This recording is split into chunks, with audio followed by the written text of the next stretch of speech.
भारत का सेवा ही बस काम है। सहभागी बन पुण्य कमा लो, सबसे ये आह्वान है।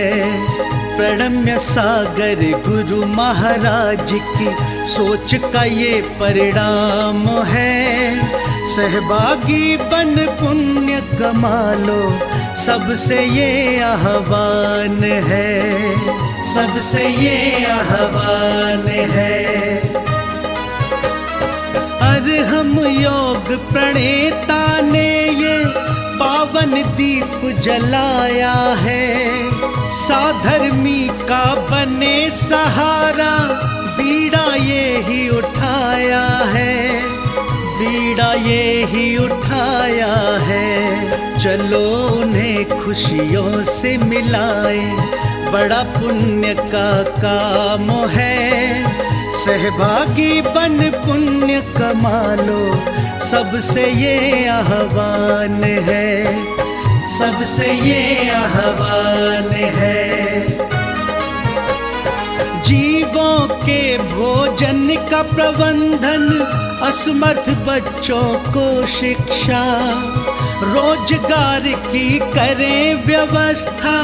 मांगे ना कोई भिक्षा, मांगे ना कोई भिक्षा। अरहम जीव दया भारत बस करती ये ही काम है। सहभागी बन पुण्य कमा लो, सबसे ये आह्वान है, सबसे ये आह्वान है। गाय धरा पे रहे सुरक्षित, गौशाला है बनवाई। जीव जंतु की भोज व्यवस्था सुंदर रूप से करवाई, सुंदर रूप से करवाई। साधर्मी भूखा ना सोए, रखना सबका ध्यान है। सहभागी बन पुण्य कमा लो, सबसे ये आह्वान है, सबसे ये आह्वान है। साधर्मी रोगी के इलाज को हम मिलके हैं करवाते। जाने कितने असहायों को राशन घर में पहुंचाते, राशन घर में पहुंचाते। लक्ष्य हमारा उन चेहरों पे लानी बस मुस्कान है। सहभागी बन पुण्य कमा लो, सबसे ये आह्वान है, सबसे ये आह्वान है। दान धर्म ही साथ जाएगा, बाकी सब तो धोखा है।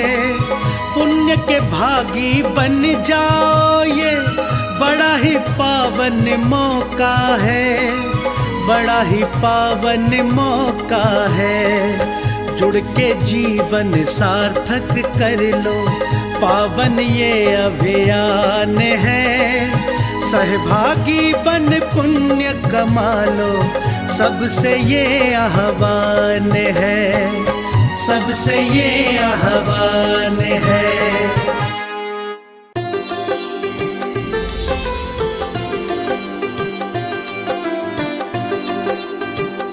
वैराग्य शतक ग्रंथराज के माध्यम से प्राकृत भाषा में जो गाथाएं निबद्ध की गई हैं, उन गाथाओं को पढ़ते हुए, उनका अर्थ समझते हुए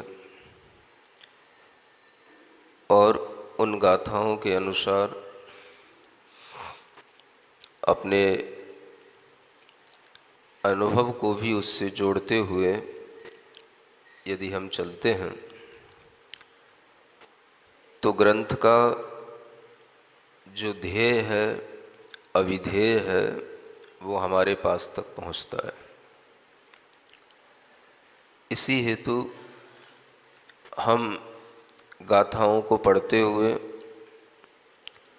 अर्थ के साथ तक भावार्थ तक भी पहुँचते हैं, और उन भावों से अपने भावों को जब जोड़ते हैं तो हमें समझ आता है कि हम इन भावों के साथ में कितना अपने हृदय में अंतर पाते हैं। ये अंतर ही कम हो और इस अंतर की भरपाई होती रहे, इसी हेतु यह क्रम निरंतर चल रहा है कि हम आचार्यों के ज्ञान से अपने अंतस को भरते रहें, और जो अनुभव में अंतर दिखाई दे रहा है ये अंतर भी थोड़ा कम हो। आज गाथा 51, 52 और 53 पढ़ते हैं। निहरीय कह विपत्तो तत्तो मणुयत्तणं पीरे जीव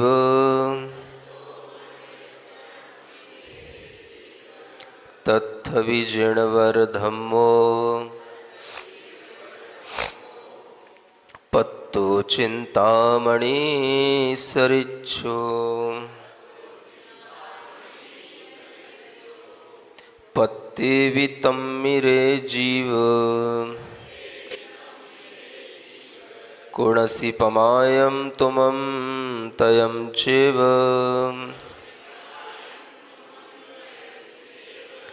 जीर्णं भवन्धकुवे पुडो विपडियो दुहं लहसि उबलद्धो जिणधम्मो अणय अणुचिण्डोपमाय दोषेण हा जीव अपवैरी असुबहुअं बहुं पर ओ विसूरिहिसि।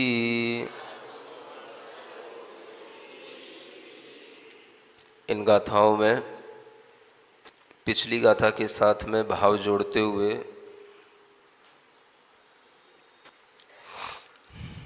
कहा जा रहा है, जो कल कहा था कि निगोदवास में यह जीव गिर पड़ता है और निगोदों में अनंत काल तक 2.5 पुद्गल परावर्तन काल तक भी यह जीव रहा था। इस तरह के निगोद में रहने के बाद भी यह जीव फिर से मणुयत्तणम यानी मनुष्य बने को प्राप्त कर लेता है। निहरीय कहवी किसी भी तरह से वो निकल आता है और फिर प्राप्त कर लेकर उस मनुष्यपने को प्राप्त करके वह जीव धीरे धीरे कभी कभी ऐसा भी हो जाता है कि वह जिनवर प्रणीत धर्म को भी प्राप्त कर लेता है। इस निगोद पर्याय से निकलना अपने आप में बहुत ही दुर्लभ है। दुर्लभ इसलिए है कि उस निगोद में आप अपने मन से कोई भी पुरुषार्थ नहीं कर सकते, चूँकि वहाँ मन नहीं होता, वहाँ उपदेश नहीं सुन सकते।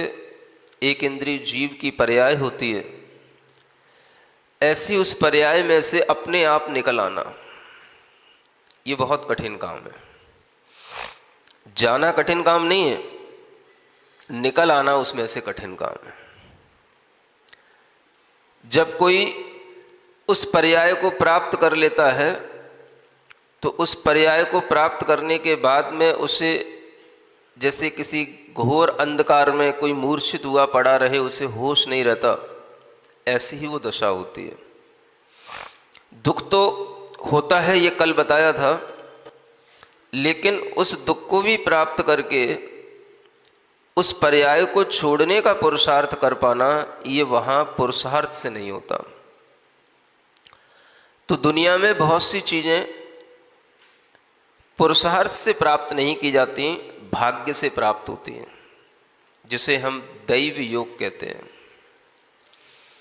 अगर हम ध्यान रखें कि हर चीज़ अगर हम देखें पुरुषार्थ से प्राप्त करने की सोचें, तो हमें लगेगा कि हर चीज़ को हम पुरुषार्थ से कभी प्राप्त नहीं कर सकते। बहुत सी ऐसी चीज़ें हैं जो अदृश्य रूप में हैं, और उनकी जब हम प्राप्ति करते हैं तो वह अपने किसी भी मनोभाव के बिना स्वयं जब वो चीज़ उपलब्ध होती है तो कहना पड़ता है कि यह दैव योग से हुई है। संसार में समझाया जाता है हर चीज़ के लिए पुरुषार्थ करो, बच्चों को समझाया जाता है सफलता प्राप्त करने के लिए निरंतर पुरुषार्थ करो। आपके लिए किसी भी तरह का कोई भी अचीवमेंट होगा बिना पुरुषार्थ के नहीं होगा, तो यहाँ पर सबको पुरुषार्थ करना पड़ता है। किंतु अगर हम ये देखें कि हमने ये मनुष्य जन्म प्राप्त किया है, इसके लिए क्या पुरुषार्थ किया, तो आचार्य कहते हैं कि इसके लिए आपको पुरुषार्थ की जरूरत नहीं पड़ी। ये कभी कभार कुछ घटित होने वाली घटनाओं में से है, जैसे कि भाड़ में चने भूंजे जाते हैं। आजकल मिलते हैं कि नहीं भाड़, और उन चनों का भूंजना भी आप देख ही लेते होगे। तो जब उस भाड़ में चने गए तो उन चनों का उसमें भूंजना निश्चित ही हो जाता है, लेकिन उसी में से कुछ चने उचट जाते हैं जो भाड़ से बाहर भी आ जाते हैं। अगर आप गौर से देखोगे तो आपको समझ आएगा। जो चने उस भाड़ में भुंज गए वो तो भुंज गए, और जो उचट गए किसी भी तरह से बच गए, वो कैसे बच गए? वो उसी भाड़ में गिरने से भी बच गए। गिर तो गए, लेकिन गिरने के बाद भुनते भुनते भी वो उचट गए। और ऐसे भी चने बहुत सारे हो जाते हैं। इसी तरह से अपने को ये ध्यान रखना पड़ता है कि ये निगोद के भाड़ में गए और सब भुंज गए। जो भी जाएगा वह दुख पाएगा, लेकिन कुछ निकल आए, कुछ उसमें कम समय में निकल आए, कुछ ज़्यादा समय में निकल आए, या कभी भी निकल आए। उसमें से जाने के बाद में निकल आना बड़ी चीज़ है। उस भाड़ में गिरने के बाद में उससे उचट के आ जाना बड़ी चीज़ है, चाहे वो कभी भी आ जाए। उसी तरह से निगोद में पहुंचने के बाद इस जीव का बाहर आ जाना ये पुरुषार्थ से नहीं। अब कहो कि उसका भाग्य क्या काम करेगा वहां, क्योंकि भाग्य होता तो निगोद में ही क्यों जाता। और भाग्य किस बला का नाम है? तो अपने ही कर्मों का नाम भाग्य है। अब जब अपने ही कर्म थे तो उसी कर्मों के कारण से तो वो गिरते गिरते निगोद तक पहुंच गया। अब वहां कौन सा उसके लिए कर्म आ गया, कौन सा उसने कर्म कर लिया जिस कर्म के कारण से वो निगोद से मनुष्य बन जाए? ये एक विचारणीय चीज है। अब वहां वो कोई भाव नहीं कर सकता, पुरुषार्थ नहीं कर सकता, लेकिन निगोद से निकल करके भी मनुष्य बनते हैं, और निगोद से भी वहां से जीव निकलते रहते हैं। 6 महीने 8 समय में 608 जीव निकलते रहते हैं। ये तो नित्य निगोद की बात है, इतर निगोद की तो कोई कहना ही नहीं है।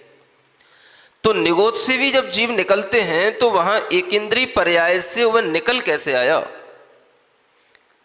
कौन सा उसने पुण्य कर्म कर लिया, और वह कौन से कर्म का उसके लिए फल मिल गया जिसके कारण से वह उस निगोद पर्याय से मनुष्य पर्याय को प्राप्त हो गया?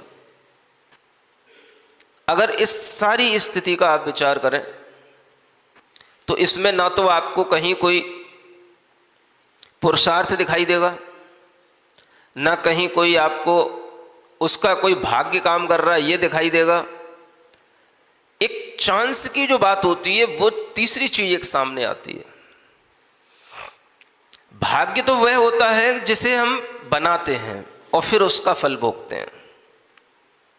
जैसे हमने पिछले जन्म में कुछ अच्छे कार्य किए, हमारे लिए इस जन्म में वह अच्छे फल के रूप में दिखाई दे रहे हैं, ये हमारा भाग्य है। कभी कभी ऐसा भी देखने में आता है कि चीजें भाग्य और पुरुषार्थ के अलावा भी चलती हैं, और अगर उस तीसरी चीज को हम कुछ कहें या न कहें तो भी वह अनेकांत दृष्टि से सिद्ध होती है। क्योंकि आपने अनेकांत में दो विरोधी धर्म तो सुने होंगे, लेकिन एक तीसरी चीज और होती है। जैसे नित्य है तो उसका विरोधी अनित्य है। जब उस अनेकांत में नित्य भी घटित होता है, अनित्य भी घटित होता है, तो उसके साथ में तीन और भी तीसरी चीज आ जाती है, जिसे कहा जाता है अवक्तव्य। क्या बोलते हैं? अवक्तव्य। ये अवक्तव्य क्या होता है? जो आप बोलते हैं ना, हमारा वक्तव्य पूर्ण हुआ, माने आपने बोल लिया। अब जब आप बोल ना पाए तो उसका नाम क्या है? अवक्तव्य। जो अपने कहने में ना आए वो भी एक तीसरी चीज होती है, उसको कहते हैं अवक्तव्य। हम जब भी अनेकांत पढ़ते हैं, किसी भी तरह से जैन दर्शन को समझते हैं, तो हम हमेशा दो चीजों पर तो ध्यान देते हैं। कथनचित वस्तु नित्य है, कथनचित अनित्य है। कथनचित वस्तु एक है, कथनचित अनेक है। कथनचित वस्तु द्रव्य रूप है, कथनचित पर्याय रूप है। हम इतना तो समझते हैं। आज हम एक चीज को और सीखने की कोशिश करें कि इन दो गुण धर्मों के कारण से सप्तभंग नहीं बन सकते हैं। इन दो गुण धर्मों से तीन गुण धर्म बन जाएंगे। कथनचित नित्य है, कथनचित अनित्य है, कथनचित नित्य भी है और अनित्य भी है। ये तीसरा भंग बन जाएगा। आगे के हमें चार भंग और बनाने के लिए, चार उसके और प्रारूप बनाने के लिए हमें उसमें एक चीज जोड़नी पड़ती है, कथनचित अवक्तव्य है। जहां हम दो विरोधी धर्मों का एक साथ कथन करने में असमर्थ हों और दोनों विरोधी धर्मों का भी एक साथ हमें वहां पर कार्य दिखाई न दे और हम न कह सकें कि ये एक से हो रहा है या आपस में भी विरोधी धर्मों में से भी किसी एक से नहीं हो रहा है, तो वहां पर अवक्तव्य का भी सहारा लिया जाता है। जब आप कोई बात को समझा रहे हो और बात समझाते समझाते आपको लगे कि ये बात ना तो भाग्य से समझ में आती है ना पुरुषार्थ से समझ में आती है, तो फिर तीसरी चीज आती है, भाई ये कुछ चीजें ऐसी भी हैं दुनिया में जिन्हें हमें अवक्तव्य के रूप में देखना चाहिए। अवक्तव्य का मतलब कहने योग्य नहीं है, अनिर्वचनीय कहा जाता है इसको। अवक्तव्य यानी वह चीज कहने योग्य नहीं है, कहा नहीं जा सकता, लेकिन होती तो है। और जो चीज, हर चीज हो रही है वो कहने योग्य हो जाए ये जरूरी नहीं होता। जो चीज हो रही है वह कहने योग्य भी हो सकती है और ना कहने योग्य भी हो सकती है। जो कहने योग्य है वो कह दी जाती है और ना कहने योग्य है वो नहीं कही जाती है, और अनकही चीज भी होती तो है। कितने ही आपके विचार हैं जो हो जाते हैं आपके भीतर, आप कभी कहते नहीं हैं, कहने में आते भी नहीं हैं और कह भी नहीं पाते, लेकिन होते तो हैं। इसी तरह से समझना, दुनिया में हर चीज जो होती है वह कहने योग्य भी होती है और कहने योग्य नहीं भी होती है। जब हम किसी चीज को कहने योग्य कह रहे हैं तो वह चीज हमारे लिए हो सकता है कि हम उसे कह सकें ये पुरुषार्थ से होने योग्य है। जब हमें दिखाई देता है पुरुषार्थ से होने योग्य नहीं है तो हम कहते हैं भाग्य से होने योग्य है। लेकिन जब हमें दिखाई देता है भाग्य से भी होने योग्य नहीं है। आज तक कभी भी निगोद के बारे में एक अच्छा डिस्कशन किया ही नहीं गया, और ये डिस्कशन आपके सामने मैं पहली बार रख रहा हूं। मैंने भी पहले कभी किया नहीं इस तरह का डिस्कशन खुली सभाओं में, और आज आपके सामने ये डिस्कशन रखा जा रहा है। पंडित जी सामने बैठे हैं, पूछ लेना उन्हें ये चीज कभी शास्त्रों में नहीं मिली होगी, और उनके भी पंडित जी रतनलाल जी गुरु जी ने उनको नहीं समझाई होगी ये वाली बात जो मैं उनको बताने जा रहा हूँ। मैं चैलेंज दे के बोलता हूँ हमेशा, हाँ, क्योंकि मुझे पता है कि कितना ज्ञान इस लोक में प्रचलित है, लोग कितनी जानकारी किस किस चीज़ की रखते हैं मुझे पता है, और जो जानकारी नहीं है उसके बारे में भी मैं कह सकता हूँ ये जानकारी आपको नहीं है जो मैं आज आपसे कहने जा रहा हूँ। कई लोग पूछते हैं निगोद से निकलना कैसे होता है, महाराज समझाइए, बताइए। अब जब समझाने बैठे तो हम भी सोच में पड़ जाते हैं कि भाई कैसे समझाएं। शास्त्रों के आधार पर समझाएं तो शास्त्रों में कुछ नहीं लिखा, कैसे निगोद से वो जीव निकल के आ जाता है, पीछे का कारण कुछ नहीं है। अगर कुछ है तो सिर्फ एक कर्म फिलॉसफी है। उस जीव ने मनुष्य आयु का बंद कर लिया। अंतरंग कारण क्या है? मनुष्य आयु का बंद कर लिया। अब पूछा जाए कि मनुष्य आयु का बंद कैसे कर लिया? उस त्रियंच पर्याय में जहां सिद्धांत ग्रंथों में लिखा होता है भाव कलंकसु पौरा निगोदवासम न मुंचंती, यानी वह निगोदवास को इसलिए नहीं छोड़ते हैं क्योंकि उनके भावों में इतनी कलमस्ता, इतनी कलंकता रहती है, उसकी प्रचुरता इतनी अधिक होती है कि वो कभी कम नहीं होती है। इसी कारण से वह जीव उसी त्रियंच आयु का ही बंद करते हैं और त्रियंच आयु का ही उनके उदय होता है और वे उस त्रियंच पर्याय में ही निरंतर, उसी निगोद पर्याय में निरंतर आयु का बंद करके जन्मते मरते हैं। तो ये त्रियंच आयु की तो बंद की श्रृंखला उनकी चलती रहती है, लेकिन ये बीच में कभी कभार ये मनुष्य आयु का बंद कैसे हो गया?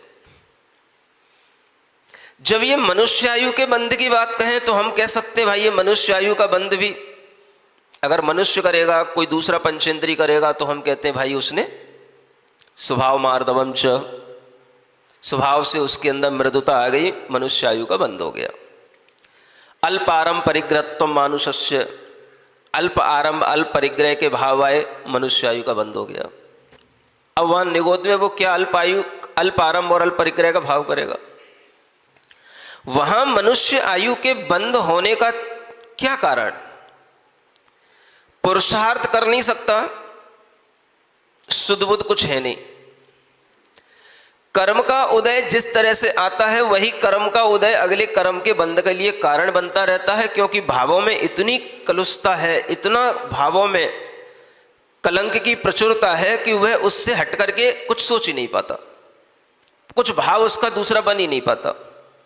फिर भी ये निश्चित है कि जीव निगोद से मनुष्य पर्याय को प्राप्त करता है, सामने भी लिखा है।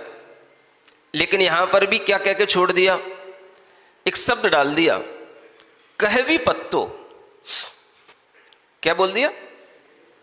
कहवी का मतलब कथम अपि, माने कैसे भी तुमने प्राप्त कर लिया, ऐसा कहकर के छोड़ दिया। यहां निगोद पर्याय से तुमने मनुष्य पर्याय को किसी भी तरह से मानो प्राप्त कर लिया। अब किसी भी तरह से कर लिया, कैसे भी कर लिया, कर लिया। तो यहां यह नहीं बता रहे कि कैसे कर लिया, नहीं समझे? कैसे के भी दो अर्थ होते हैं भाई। एक आदमी कोई काम कर रहा है, उससे कहा जाता है तुमने ये काम कैसे भी कर लिया, और एक कहा जाता है तुमने ये काम कैसे कर लिया, और वो कह रहा है कि मैंने ये काम कैसे भी कर लिया। तो इसका मतलब क्या है? समझ आ रहा है ना? आप उससे पूछ रहे हो ये काम तुमने कैसे कर लिया, ये MBBS का एग्जाम तुमने कैसे फाइट कर लिया, और वो कहता है मैंने कैसे भी कर लिया। तो कैसे भी कैसे कर लिया? तो उस कैसे भी में कुछ रहस्य छिपा हुआ है। वो कैसे भी कर लिया उसने, अब वो ये खुद नहीं बता पा रहा है कैसे कर लिया।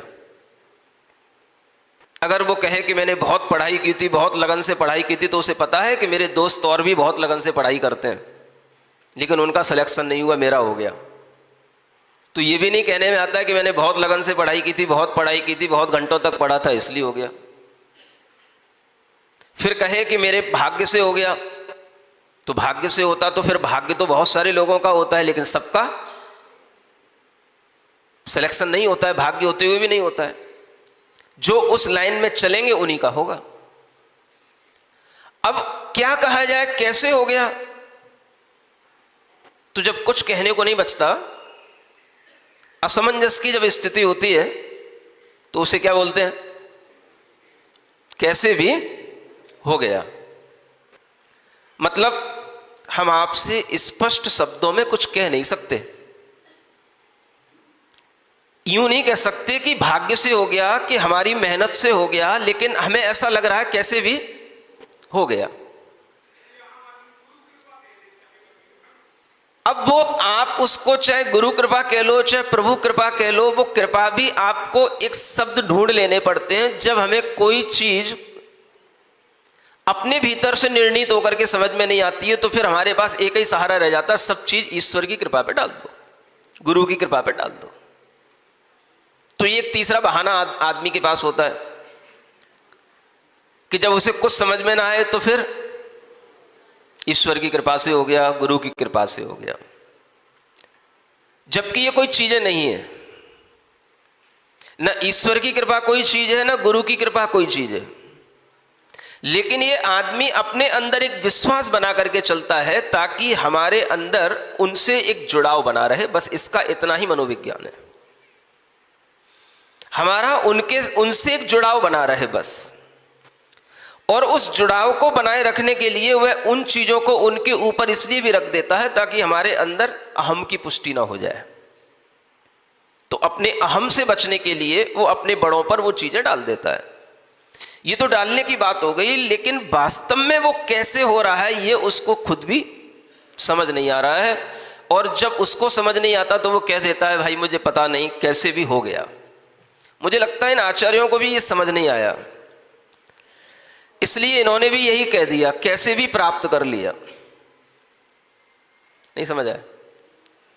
तभी तो लिख रहे हैं, नीरीय कहे भी पत्तो, निकल करके कैसे भी प्राप्त कर लिया। कैसे भी माने, मैं यही पूछूं किससे प्राप्त कर लिया, कैसे प्राप्त कर लिया, तो वो वही कहेंगे कैसे भी प्राप्त कर लिया। अरे भाई कैसे प्राप्त कर लिया, उसके भीतर का कारण तो बताओ। अगर आप उस कारण बताने में असमर्थ हैं और पूरा आगम उस कारण बताने में मौन है, तो हमें अपनी चिंतन की दिशा को थोड़ा सा बदलना चाहिए।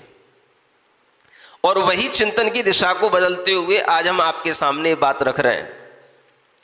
हमारे सामने दो ही चीजें होती हैं, एक भाग्य होता है, एक पुरुषार्थ होता है। आप्त मीमांसा एक ग्रंथ है आचार्य समंतभद्र महाराज का, उसमें वो कथंचिदेव इष्टम और कथंचिदेव अनिष्टम, यानी कुछ चीजें हमारे लिए इष्ट होती हैं, कुछ चीजें अनिष्ट होती हैं। और वो कहते हैं कि कुछ चीजें दैवात, कथंचित पुरुषार्थात।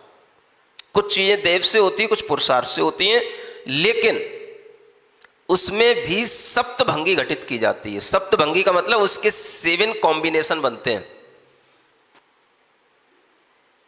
यानी कोई चीज अगर भाग्य से हो रही है तो उसका विपरीत क्या है? पुरुषार्थ। तो ये दो चीजें हो गई, कथंचित दैव, कथंचित पुरुषार्थ। फिर कभी कभी दोनों से वो बात कही जाती है, भाई कथंचित दैव और पुरुषार्थ। ये तीसरा एक हमारे सामने कॉम्बिनेशन बन गया। अब चौथी बात जब शुरू होती है तो वहां कहते हैं कथंचित अवक्तव्य। अवक्तव्य का मतलब वी कैन नॉट से इट। अवक्तव्य का मतलब ये हम कह नहीं सकते हैं, लेकिन है तभी उसको एक चौथे प्रकार के रूप में रखा गया है। तो चौथा प्रकार क्या बन गया उसका? कथंचित अवक्तव्य है। फिर उसी के आगे बढ़े तो वो अवक्तव्य के साथ ही आगे की 3 चीजें जुड़ करके और आगे के 3 भंग बन जाते हैं।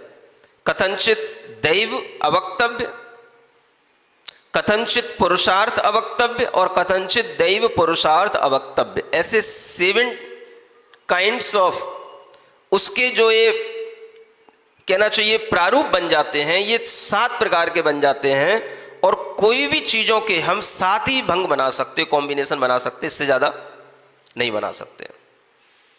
अब इन 7 में जब भी देखा जाता है हम चर्चा 2 चीजों पे ही करते हैं। मानो नित्य और अनित्य की चर्चा करना होगी तो हम नित्य या अनित्य पे ही चर्चा करेंगे, अवक्तव्य की चर्चा नहीं होती कभी। दैव और पुरुषार्थ पे चर्चा करेंगे तो हम दैव की कथनचित दैव से घटित हो गई बात, कथनचित पुरुषार्थ से घटित हो गई बात, ये कह लेंगे। कभी कभी कह लेंगे कथनचित दैव और पुरुषार्थ दोनों से घटित हो गई, ऐसा भी कह लेंगे। लेकिन कभी कभी ये भी तो कहना चाहिए कथनचित अवक्तव्य से भी कोई चीज घटित होती है, और उस अवक्तव्य में दैव भी नहीं है पुरुषार्थ भी नहीं है। हम नहीं कह सकते कि देव पुरुषार्थ दोनों के साथ भी घटित हो रहा है, ऐसा भी नहीं कह सकते, क्योंकि वो तीसरे भंग में चला जाएगा। तो चौथा भंग क्या बनता है? कथनचित अवक्तव्य का भाव भी है। और ये अवक्तव्य का मतलब जब हम उन दोनों धर्मों से उस चीज को व्याख्यायित न कर सके तब हमें अवक्तव्य कहना पड़ता है, जो हम कह नहीं सकते। और उसी अवक्तव्य को कहने के लिए हमें कहना पड़ता है ये कैसे भी हो गया। ये जो लिखा है कह अभिपत्तो, माने कैसे भी प्राप्त कर लिया, माने कह नहीं पा रहे हम कैसे प्राप्त कर लिया। अगर एक चीज से हो रहा होता तो कह देते भाग्य से प्राप्त कर लिया, और भाग्य वहां है कहां, दैव वहां है कहां। अगर हम कहें कि मनुष्य आयु का उसने बंद कर लिया, तो मनुष्य आयु का ही केवल बंद किया है। उस मनुष्य आयु के बंद के साथ में कोई उसके लिए और कोई भाग्य उसका काम नहीं कर रहा था। वो मनुष्य आयु का बंद हो गया, और वो कैसे हो गया? वो एक अचानक घटित होने वाली घटना है, न पुरुषार्थ से है न पिछले किसी भाग्य के साथ चल रही है, क्योंकि भाग्य साथ वहां देता ही नहीं है और दे भी नहीं सकता, क्योंकि वहां पर जो कलंक की प्रचुरता का जो चक्र चल रहा है उससे वो जीव निकल नहीं सकता। और वह जो कलंक की प्रचुरता है, कसायों की प्रचुरता है, वही उसका भाग्य है। तो भाग्य तो वहां पर पूरी तरह से उसका निगेटिव है, उसके फेवर में वहां कोई चीज है ही नहीं। फिर भी बाई चांस ऐसा हो गया, और ये जो बाई चांस होता है इसी को अवक्तव्य कहा जाता है। कुछ घटनाएं ऐसी होती हैं जिन्हें हम बाई चांस महसूस करते हैं। एक चूज करना और एक चांस से होना। बाई चूजिंग माने कोई चीज को हमने चुन करके लिया, वो चीज अलग होगी, और एक चीज बाई चांस हो जाना जिसमें हम समझ नहीं पाते ये कैसे हो गया। तो उस चांस में जो चीज होती है उसी में वह अवक्तव्य भाव घटित होता है, जिसे हम कहते हैं भाई पता नहीं ये कैसे हो गया बाई चांस। अब ये जो हो गया उसके पीछे जब हमें कुछ पता नहीं होता है तब हम कहने लग जाते भाई ऊपर वाले की कृपा, ईश्वर की कृपा, गुरु की कृपा। लेकिन वह कृपा से नहीं हो रहा है, कोई वो तुम्हारे लिए कृपा करते हुए बैठे नहीं है कि तुम वह किसी भी चीज को प्राप्त करो और हम तुम्हारे ऊपर वह कृपा कर रहे हैं ताकि वह चीज तुम्हें प्राप्त हो जाए। वो तो कृपा करने वाले को भी पता नहीं है कि तुम्हें क्या चीज प्राप्त हो गई, और तुम उस कृपा करने वाले को आकर के बता देते हो कि आज आपकी कृपा से ये हो गया, और उसे ही पता नहीं है। तो उसकी कृपा से होता तो उसको तो पता होता। नहीं समझ में आ रहा? कितनी बार लोग हमारे पास आकर के कह देते हैं महाराज आपकी कृपा से मेरा बेटा पास हो गया। तो मुझे पहले पता होता ना कि तुम्हारा बेटा पास हो गया, मेरी कृपा से हुआ है, तो पहले मुझे पता होता ना कि मैं कृपा कर रहा हूं तो मेरा बेटा पास हो रहा है। सत्य को समझने के लिए हमें समझना चाहिए अनेकांत दर्शन को, और अनेकांत दर्शन में ये कृपा कोई चीज नहीं है। क्या चीज है? अवक्तव्य।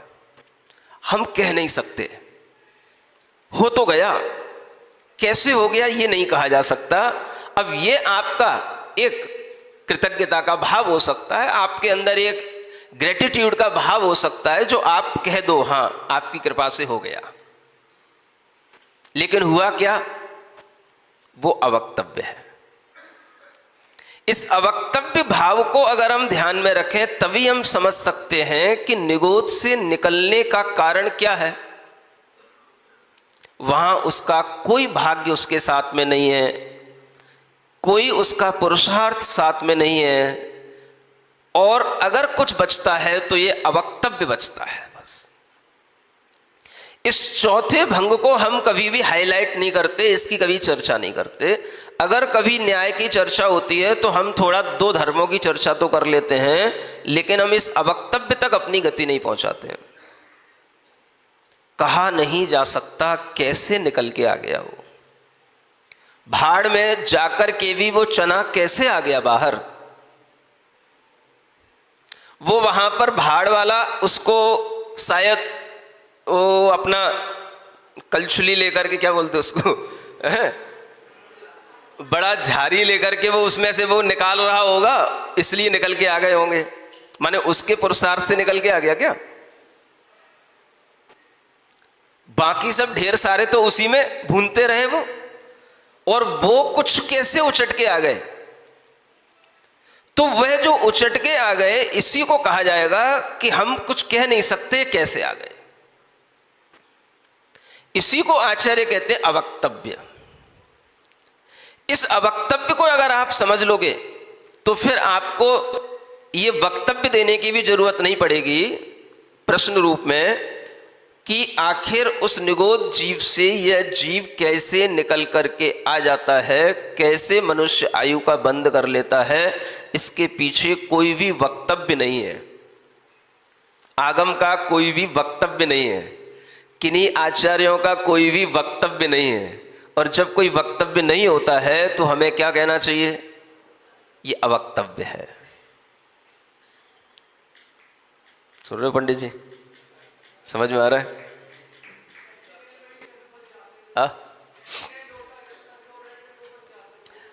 देखो, हाँ, कोई भी चीजें हो सकती हैं मनुष्य में। तो हम उन चीजों को जो हम पा लेते हैं या बच जाते हैं, या कोई एक्सीडेंट होता है, बहुत से लोगों के बीच में एक की जान बच गई, हम उसको उसके भाग्य पर छोड़ देते हैं।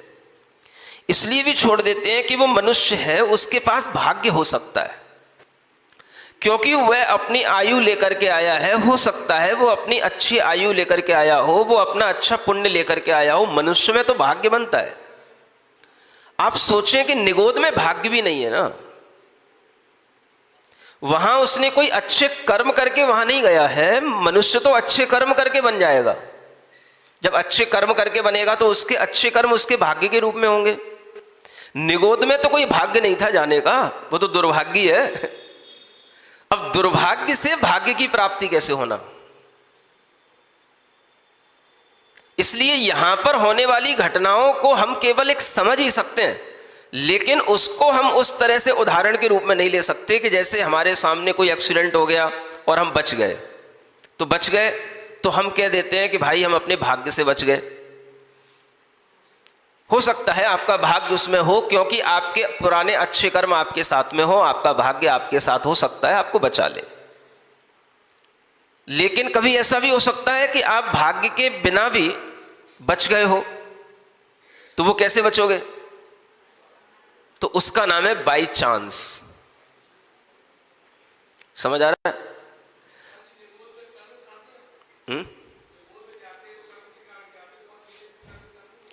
कर्म के कारण गए, वो कर्म तुम्हारा दुर्भाग्य है ना, वह भाग्य तो नहीं कहलाएगा। भाग्य और दुर्भाग्य में अंतर समझ में आ रहा है कि नहीं? भाग्य से अच्छे काम होंगे, भाग्य से तुम्हारी जीवन रक्षा होगी, भाग्य से तुम्हारा सौभाग्य बनेगा, और दुर्भाग्य से तुम वहां ऐसी जगह पर पहुंच गए कि वह भाग्य तुम्हारा वहां पर था ही नहीं तुम्हारे साथ में। वो सब क्या था? वो सब दुर्भाग्य था। अब दुर्भाग्य से अचानक सौभाग्य का उदय कैसे आया? अब आप कहोगे मनुष्य आयु का बंद होने से आया, तो मनुष्य आयु का बंद कैसे हो गया? बिना भाव के कर्म का बंद नहीं होता। भाव आपके अंदर कैसे आ गया? तो वो भाव कब आएगा? तो भाव दो तरीके के, मतलब द्रव्य कर्म के उदय से आते हैं, भाव कर्म के उदय से आते हैं। तो भाव कर्म में तो आपकी प्रचुरता चली रही है, वो कलंक चल ही रहा है। द्रव्य कर्म भी उसी तरह के उदय में आ रहे हैं जो आपको उसी तरह के भावों की कलंकता बनाए रखें। तो आपके लिए वहां पर कुछ भी सहयोगी नहीं है।